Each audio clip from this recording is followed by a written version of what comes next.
Hey everyone, welcome back to SciCore's series of lightning talks on wildfires and wildfire management technology. Today we are privileged to be joined by Jenna McDanold. Jenna is a postdoctorate researcher at the Los Alamos National Lab, and she holds a PhD in mathematical modeling from Rochester Institute of Technology. She's joining us today to discuss DUET, which is a vegetation model that links the structure of forest canopies to the grasses and leaf litter that we find on the ground. Talk about the importance of tree lists and those sorts of things. Thank you for joining us, Jenna. Thank you for having me. Outstanding. I understand you have a presentation for us. Feel free to share your screen and I'll stay out of your way. All righty.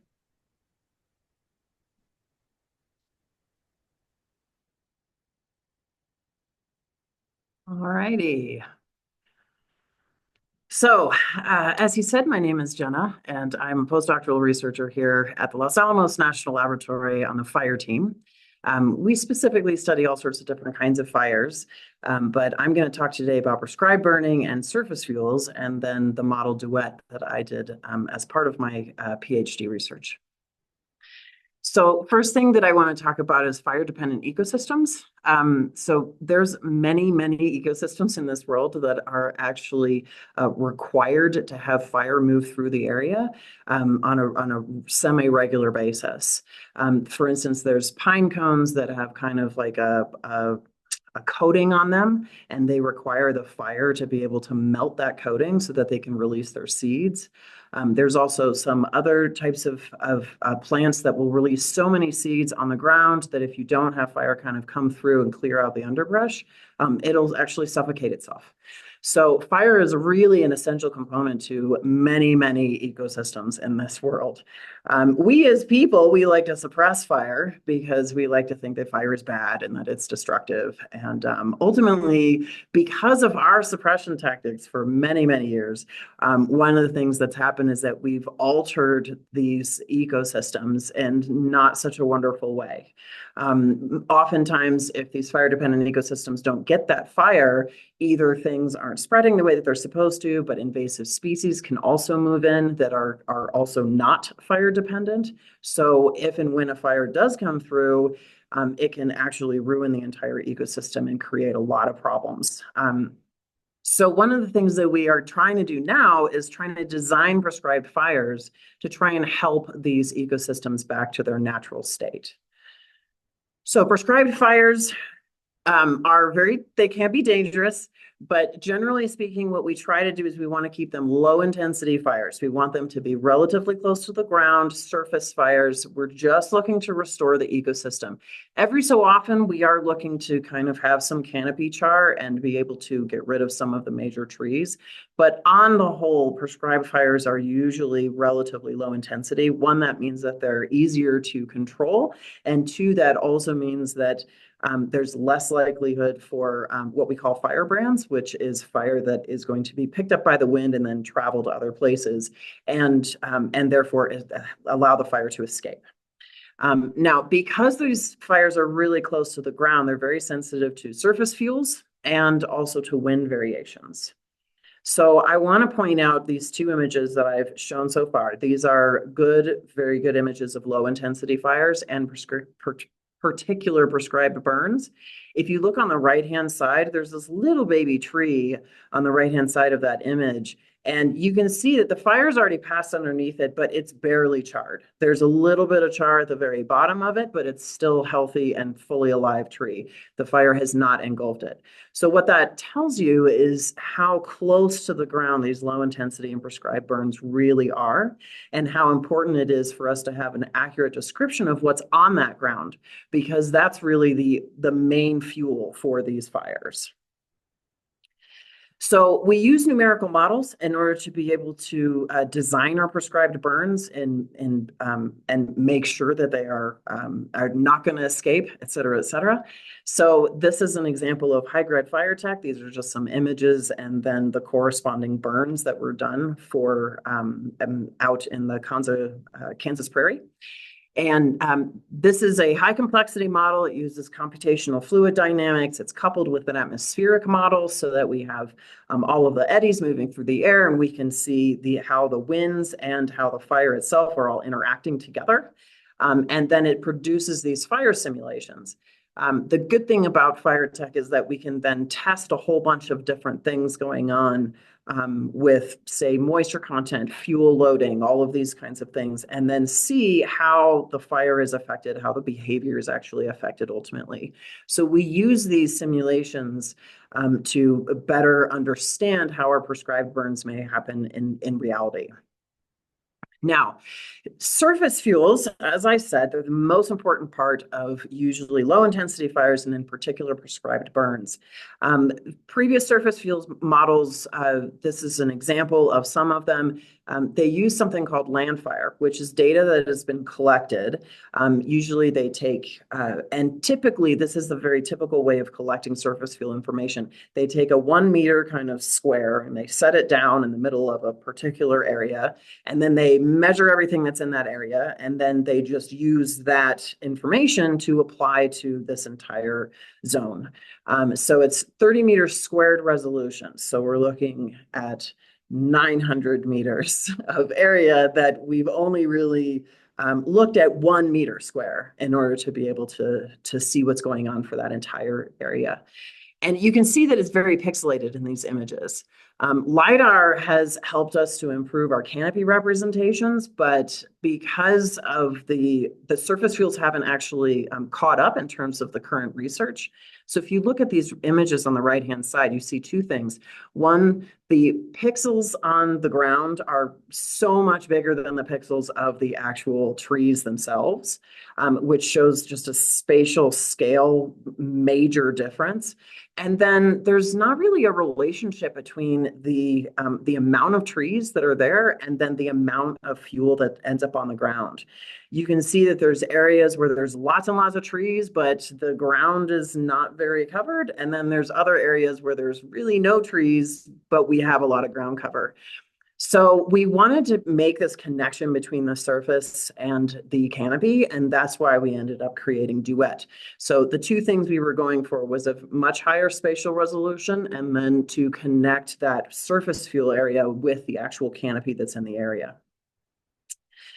So DUET stands for the distribution of understory using elliptical transport. I did this for part of my PhD project with all of these lovely people on this list. As I am not an ecologist, so I definitely needed the help from all of these people to be able to understand all of the different things that are happening as these leaves are falling from the trees. I didn't actually realize that not all leaves fall in the fall. Some of them fall in the spring and other times of year. So this was an important thing for me to learn. And we spent a couple of years, this group and I spent a couple of years trying to create this project. So what we wanted to do was, like I said, connect the canopy to the ground. And this is the kind of information that we decided we were going to use.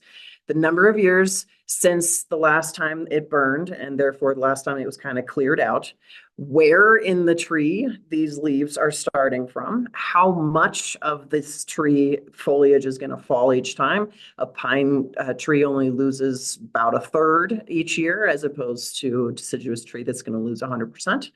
And then the leaf surface area and the locations of the trees, the winds, the decay rates, leaf masses, all of these things come into play when it comes to watching how leaves actually fall from the tree. So in terms of designing DUET, what we wanted was something that was going to kind of work on a yearly scale. You can have it run on a monthly scale. You just need wind information for each individual month. And then basically you throw the litter on the ground and then you grow grass. The grass is inhibited by the litter as well as the shade from the canopies. And then you have this decay process. So everything gets decayed. And then it starts over with a new year. So you just keep repeating this process however many years you want to run the model. So the way that it works and the way that I thought about it is, okay, I'm a leaf in a tree. Where am I going to go?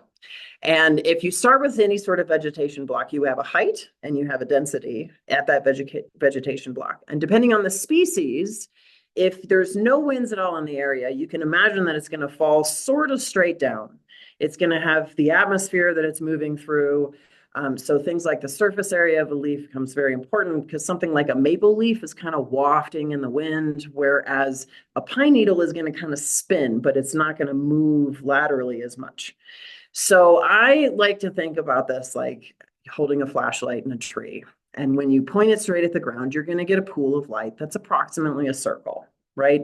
Now, depending on how tall you are in that tree and how low you are in that tree, that circle is going to get bigger and smaller. And the different species information, like the mass and the surface area, that's going to change the drag coefficient. So that's also going to make that circle get bigger and smaller. Now, this is with no winds. We're not pushing anything anywhere. It's just that's stuff falling through the atmosphere. Once we add winds, what we do is we're now pushing that circle. We're going to push it, and as we push it, you can imagine, going back to the flashlight analogy, if I have a flashlight pointing straight down and then I twist my wrist, that pool of light that was a circle is going to get really long and stretched out, and it's going to end up looking something like an ellipse. So that's where the elliptical transport came from in terms of the DUET name. So the wind speeds and the standard deviations, this is what changes that circle into a larger ellipse.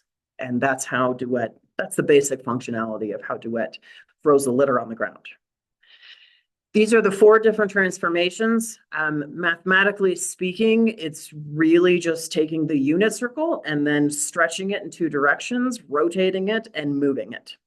One of the main things that we wanted to do here, because we're thinking of this as kind of the largest area possible for these leaves to reach, that bottom right image shows there's this conical distribution when we actually allow it to hit the ground within that ellipse.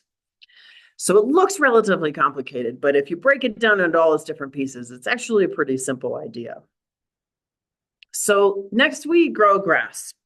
And basically what we have is we do have a randomization in the grass just slightly, but for the most part, the grass is inhibited by 2 things. It's going to be inhibited by the canopy shade.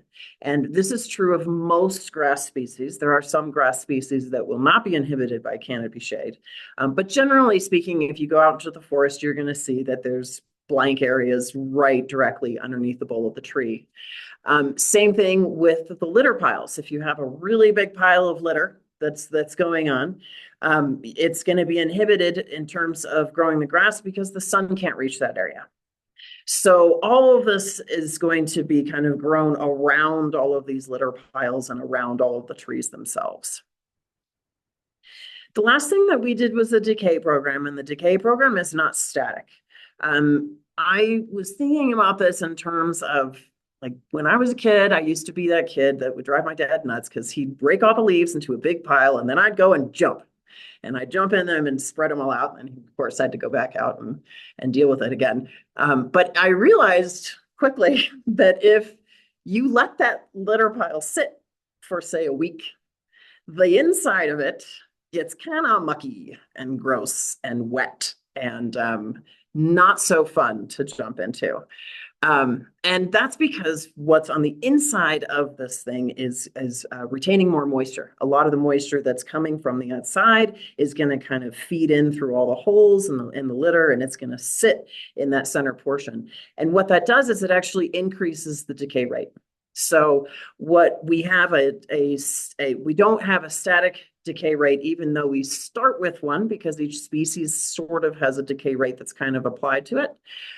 As you get more and more layers of litter on top of that, then the inside portion will increase its rate of decay. And this is just an image of multiple different decay rates. The left-hand column is all exactly the same. And then over the course of 5 years, you can see the major difference between a 1.0 decay rate versus a 0.1 decay rate. So basically what we're doing here is we're doing this kind of elliptical thing, and we're going to layer it up year after year after year. And based on different wind information for each year, you're going to have different layers that are all kind of surrounding each individual tree. One of the things that we really wanted to do was connect that canopy to the understory. And that's one of the things based on the fact that we had that 30-meter square resolution before, that connection was kind of broken there. So this is an image of the grass growth underneath the trees that are on the left-hand side. The left-hand side, the different colors stand for different species, and the different sides of circles stand for different densities of that species in that area. And one of the things I like about this image is that because it's such a large image, you can see there's almost like, it looks like it could be a river of white on the left-hand side. And you can see that reflected in the grass growth based on DUET. And that really shows that connection has been formed between where the canopy actually lives and then how the grass is growing. And the grass is dependent on where the litter is. So you can imagine that it's all part and parcel. So that was the first thing we were trying to do in terms of DUET. And then the second thing is the much finer resolution. And these are two different images of the exact same space. And obviously the ones before are the ones from the land fire data, 30-meter squared resolution. And then we have the DUET data out in front of it. And you can see there's a very big difference in terms of how much information is inside each one of the pixels. We basically shrunk all the pixels down. So now we have that connection to the canopy, and we have the pixel, the much smaller pixelization, which is really what we want so that we can feed this kind of information into fire tech. And the hope would be that fire tech or quickfire will be able to better handle this information and show more accuracy in terms of the fire results. And that's what I have for us today. And yeah. Well, that's just amazing. Every time, excuse me, that I see one of these presentations, I am blown away by the amount of detail that you all are thinking in terms of all of the different processes that link to the final thing you want to teach the fire models about, the decay rates and the moisture in the middle of the leaf pile. I should say that I was also that child, and now my child is that child. So there is a little bit of karma in the universe. I also really loved your definition of simplicity in terms of manipulating those ellipses. I don't know if anyone else watching the video felt their eyes cross a little bit at that notation, but I think it would have taken me a good long while to figure out exactly what's going on there. I do have one question about the model and its like sort of long-term use. As I've been talking in some of these other discussions, there is a sense that we are getting closer to being able to do what the teams in the data challenge are going to try and do, which is combine data sets like terrestrial and aerial LiDAR to build models of the ladder fuels and the canopy that actually look a lot like what you'd find if you went and measured on the ground the day of the fire. I have to believe that none of these data sources tells us anything about the leaf litter in the grasses, though. So that's an interesting question. Hang on just a second. Let me stop sharing. So there is some work that's being done in terms of, at least in my group at LANL, where they're taking terrestrial LiDAR and they're trying to interpret what's really on the ground. Because the issue with terrestrial LiDAR is that it's just a point cloud, right? So what's the difference between a pile of rocks and a pile of leaves and a pile of dirt? And so one of the things that they're trying to do is based on structure and almost like porousness. They're trying to use that as a regulation to be able to say, okay, that's definitely a pile of leaves. That's definitely not. Now, this is all still in its infancy stages, but that's where we're trying to go, at least with terrestrial LiDAR. The biggest issue with terrestrial LiDAR, though, is that it's really only a 30-meter area that it can cover. And so you can't really do it everywhere. You can do it in a lot of very significant spots, but we needed something to kind of connect everything together. I mean, it is possible to do everything together, but it's going to take a lot of time and a lot of effort and a lot of scientists going out there to actually do the whole process. And then also run that through the post-processing in terms of figuring out what's actually on the ground and everything. So the hope with DUET is really that this is going to stand as something that it's a great approximation. Am I going to say that it's perfectly accurate? Absolutely not. But it is much better than what we had before. I think it's a really good stepping stone in terms of one of the things I'm doing now is I'm trying to learn about how moisture actually travels through those layers of litter. So that's giving us some information in terms of learning just about soil mechanics. How does the soil leach up through those litter? How does the rain come down and go through the litter and things like that? So it's a good research tool, I think, for now, that gives us kind of an ability to add and subtract from it, because it can be kind of modularized, if you will. So I think for now it's very useful. I think that I look forward to seeing what happens with the terrestrial LiDAR. And there's even some aerial LiDAR that has been talking about being able to get around the occlusion issues and such. I don't know exactly how that works, but there's technology out there that I don't understand either. So yeah, so that's the idea behind DUET, at least for now. Yeah, that is a really good point. I mean, we talked about the same thing with canopy modeling using terrestrial LiDAR. You can't carry those little pods everywhere, even if they were perfectly accurate. So for now, even if they improve terrestrial LiDAR looking at leaf litter, that's probably going to be fuel to improve the model, which is still going to be used to forecast what's around the handful of spaces that we can actually go. Yeah, Fascinating stuff. Well, thank you again for joining us, Jenna. This has been a really fun talk for me. I hope it has been for you too. And absolutely. the rest of you at home, I hope that you've had an interesting time watching our lightning talks as well. And we'll see you in the next one. Thank you.